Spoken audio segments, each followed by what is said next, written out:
Olá, tudo bem? Eu sou o professor Vini, sou professor de História.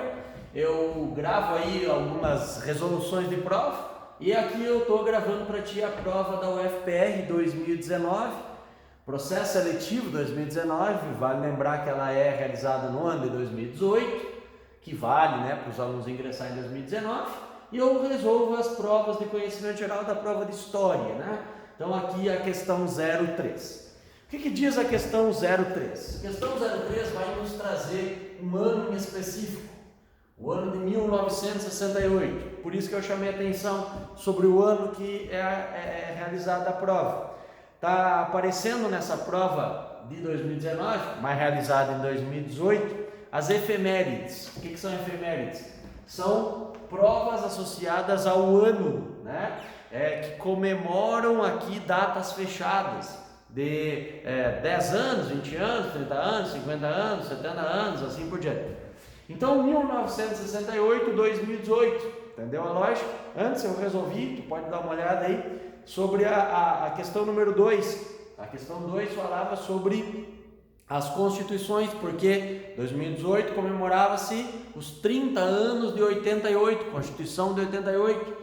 Depois a primeira falava sobre os direitos humanos, 1948. Então veja, é uma dica que eu estou te dando aqui nesse videozinho para te prestar atenção em relação a isso na prova da UFPR. Bom, mas o que fala para nós o ano de 1968 e essa questão número 3? O ano de 68 foi um período de tensões sociais e políticas em diferentes partes do mundo.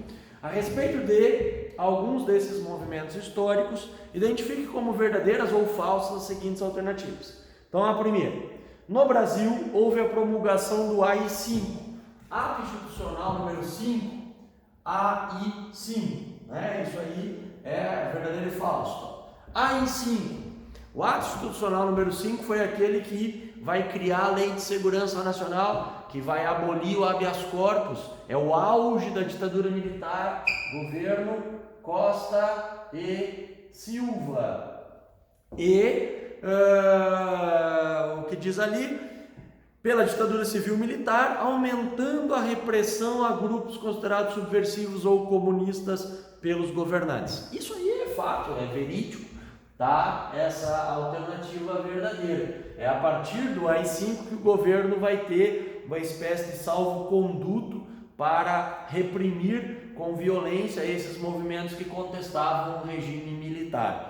E aí eles vão praticar crimes como a tortura e assassinato dessas pessoas consideradas aí como subversivos, personas não gratas ao regime político que estava em vigor nesse período da história. Ok? Então essa é a verdadeira. A segunda fala para nós sobre, na Tchecoslováquia, houve a Primavera de Praga. E aí vamos lá, o que é a primavera, o que foi a Primavera de Praga? Né? A Primavera de Praga foi um movimento que ocorreu justamente em 1968, tá certo? E que tinha como objetivo principal fazer um movimento de apoio a Alexander Dubček. A população vai às ruas apoiar o Alexander Dubček, que era o governante da Tchecoslováquia nesse período, que estava implementando reformas consideradas democráticas, um pouco mais liberais do que o tradicional regime comunista que vigorava no país sob a tutela da União Soviética. Mas o que é que vai acontecer? Moscou vai enviar para Praga tanques, soldados, tropas do chamado Pacto de Varsóvia. Para quê? Para reprimir o movimento da Primavera de Praga. E os estudantes vão às ruas com bandeiras, vão às ruas com manifestações pacíficas. E isso transformou o ano de 1968 junto com outros movimentos. Então a Primavera de Praga, se tu não tinha muito conhecimento, é isso. Agora vamos ver se isso se encaixa com o que diz aqui. Na Tchecoslováquia houve a Primavera de Praga, que foi a reforma do capitalismo com a ajuda do Bloco Europeu Ocidental. Tem alguma coisa a ver com o que eu te falei? Não é a reforma do bloco capitalista. Por quê? Porque a Primavera de Praga ela vai ocorrer no bloco comunista. É uma tentativa do leste europeu, especificamente na Tchecoslováquia, de se libertar das amarras que o comunismo vindo de Moscou imputava a eles. Então, essa alternativa aí, ela vai estar falsa, tá? Vamos botar aí de vermelhinho, vai estar falsa essa alternativa, não corresponde à realidade. Aí vem a terceira, o que diz a terceira para nós? A terceira para nós vai falar o seguinte: na França,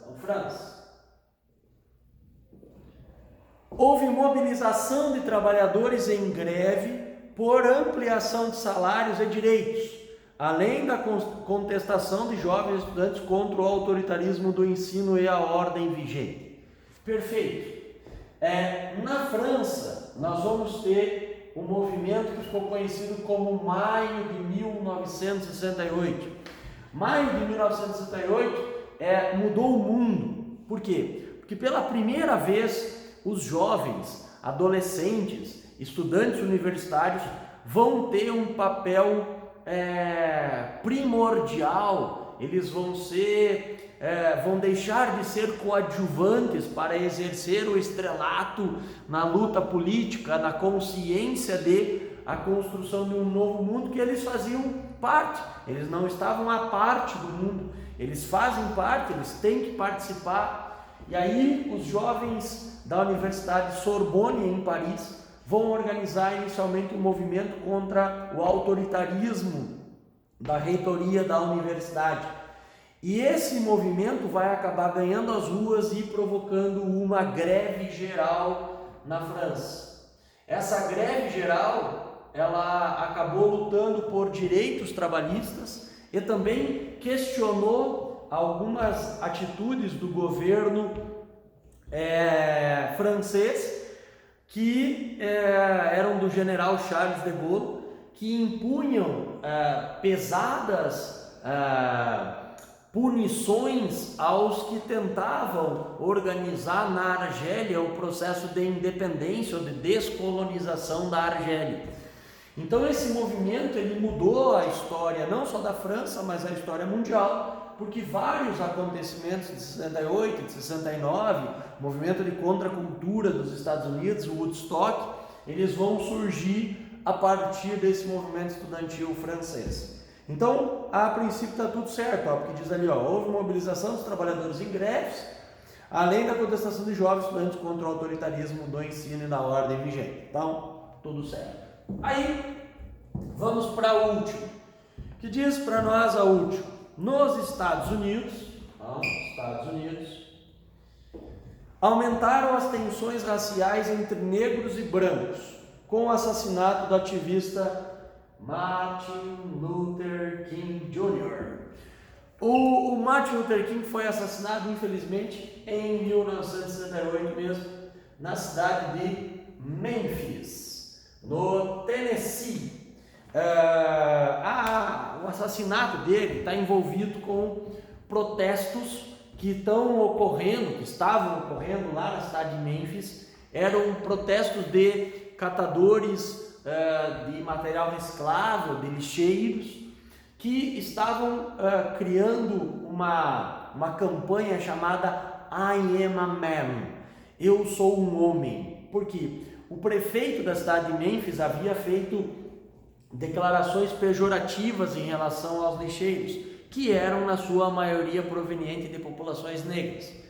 E essa população então começou a organizar uma greve não catando lixo da cidade.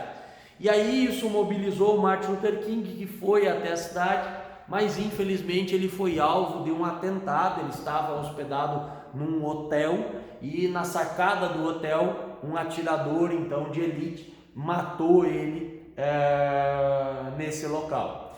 A partir daí o governo americano vai ter que recuar e vai ter que impor uma lei que garantiu os direitos civis de igualdade entre brancos e negros nos Estados Unidos a partir do assassinato do Martin Luther King. Mas essa é uma alternativa que está verdadeira também, tá certo?